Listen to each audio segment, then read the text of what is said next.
I actually grew up, actually most of my childhood in Chicago, because my mother came to Chicago in 1938. So I went to grammar school at Fuller School at 42nd in St. Lawrence, and that's where I graduated from 8th grade. And then I went to Wyndham Phillips High School. So most of my childhood has been here in Chicago, but I was born in Memphis, Tennessee. Oh, do I remember? Yes, I do. Because, oh my God, back then, train was the thing. And I was so excited about the train trip because, you used to, in the South, you see the train go by and you wave at them when you're a little girl. So I was happy to be I was on the train now. And so instead of waving at the train, I was waving at the people, other little kids out the window. So yes, the train trip it was long, couple of days or so, but it was a beautiful trip. I'll never forget. And I still, every once in a while, take train trips. No, I didn't. The next trip I've taken back to Memphis, oh God, how old was I? I was grown. I was right in my early 20s. So it was quite some time. My mother never went back because my father had just got killed in 1935. So she was coming here to be with a young child and a young mother. She was coming to Chicago because her mother was here already. So we didn't go back. And the next time I went back to Memphis, I probably was about 25 or 26 that I decided to go back to see what the hospital looked like where I was born and what the, the school that I started at kindergarten and the street I lived on, which was Caldwell Street and North 2nd Street. I wanted to see what those two streets look like.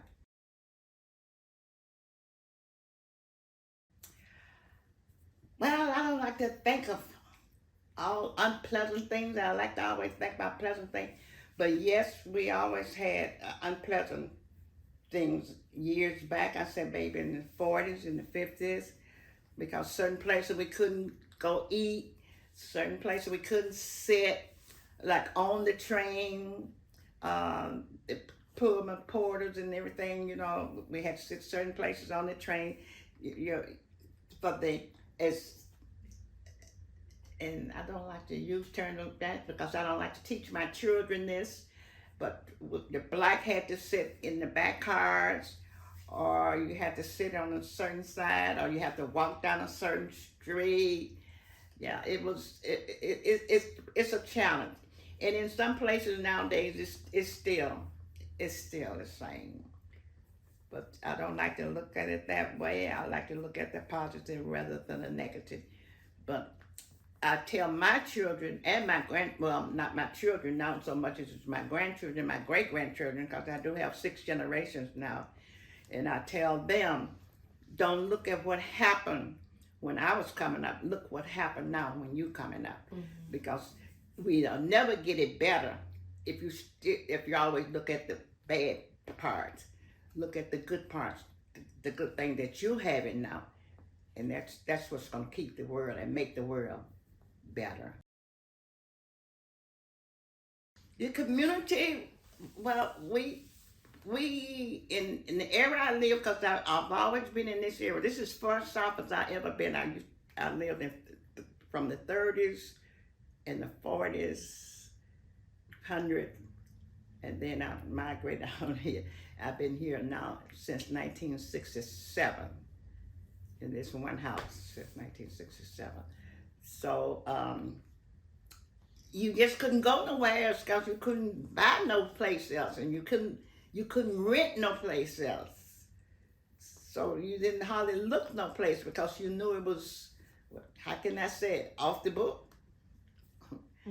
Out of your territory. It wasn't no sense of you looking over there until Well, after years, period of years, I said maybe, oh my God, I went, this started too. But I mean, when I was coming up, you just couldn't rent no place else because the first thing they would say if they saw that you was black, then you was automatically gave a reason why, not a reason so much, but it was taken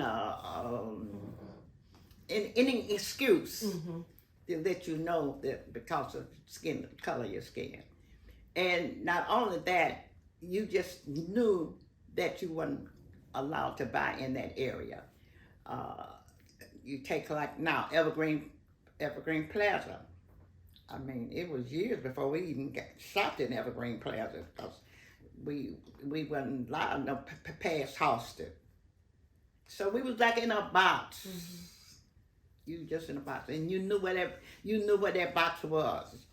You knew from 180. We didn't live no further than 63rd. 63rd. That was our borderline line. And I said 35th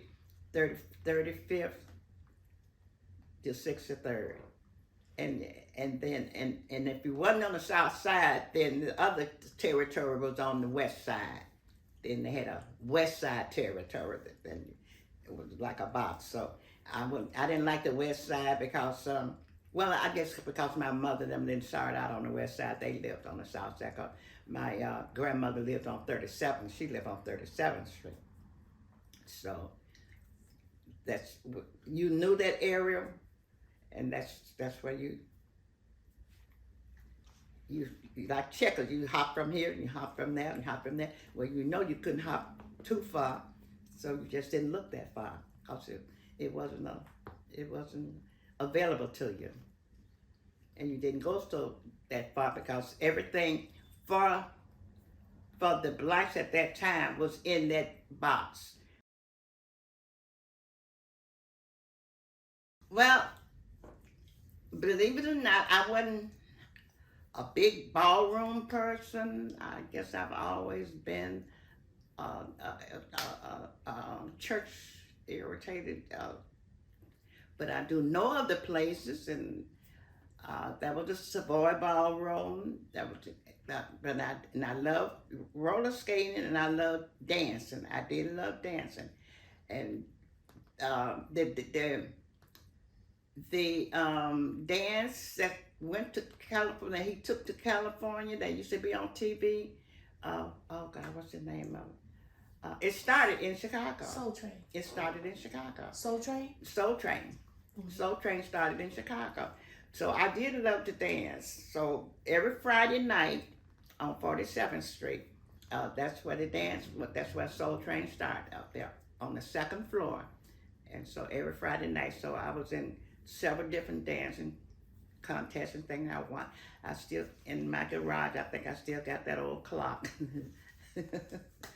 that I won, and little before they went to California. So then you had Savoy Ballroom, then you had the Metropolitan Theater. That's where all your, well, like Michael Jackson, all of them started there. They have played there. And on Thanksgiving, it was always the Saturday before, the week before Thanksgiving. That's why they have a big play. Oh God, you be in a line all the way from King Drive. Well, at that time it was South Parkway. It was for the name change, South Parkway, and you'd be all the way up to St. Lawrence in a line to get in there to see the stage shows, because they had stage shows there all the time. So that was a highlight every year. They look forward to seeing. And then years after that, they moved on 79th Street, right off of Stony Island. And the building is still there, but nothing goes on now. So it never did survive like it did on 47th Street. 47th Street was Broadway. Just like Broadway in New York. 47th was Broadway of Chicago. And you had the Metropolitan, you had the Met Theater on one side, and then you had the Savoy Ballroom on another side. Then you had the skating rink on 63rd. the skating rink on 63rd and King Drive, which at that time South Parkway. The Sutherland, it was the entertainment. Mm-hmm. I didn't go there too much because, like I say, I didn't go out to things like that when I was young. Mm-hmm. I think I've been mostly when I was in my 80s and 90s than I did when I was in my 30s and 40s. Because when I was young, I was so much geared to church, mm-hmm. and I didn't go out too much. I knew of them. Naturally, you know of things, but I just didn't go. And just like the DeLisa, Club DeLisa. Now I knew about Club DeLisa, but I didn't. Even my granddaughter? No, my daughter.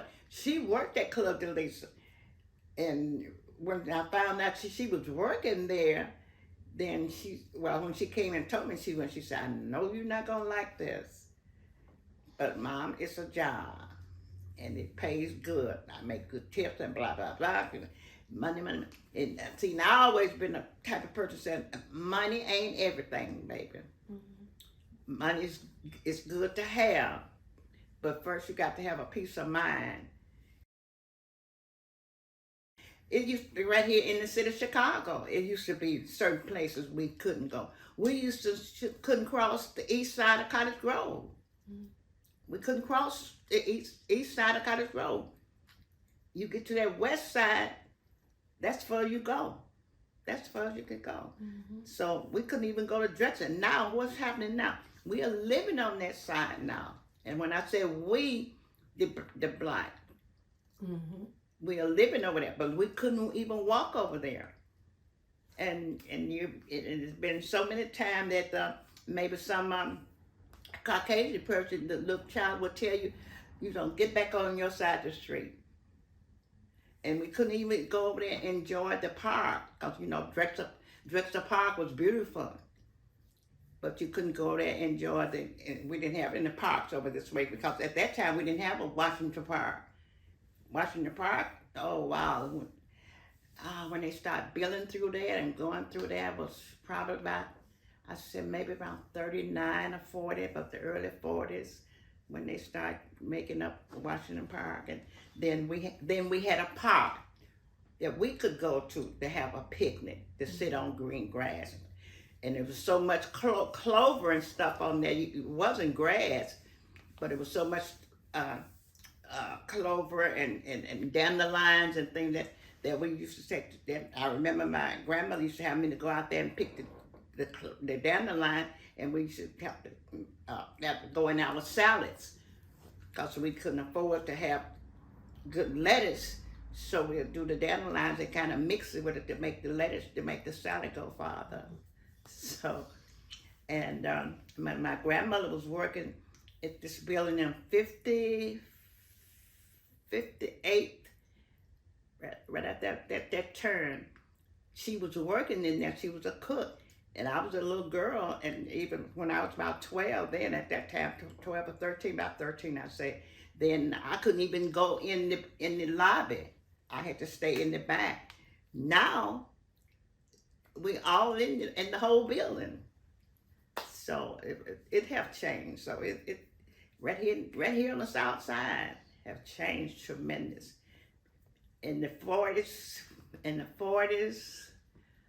High Park High School, 40s and 50s was Jewish, all Jewish. And I think my oldest son, which is his pictures up there, he was it was 7 blacks integrated at High Park High School, and he was one of the 7 blacks that integrated High Park High School. Now, again, it's all black now. So the world is changing. The city is changing. And who would ever thought that I'd live to see a black president? Well, see, things do change. It will change. But it only can change if we let it change. If we let it change.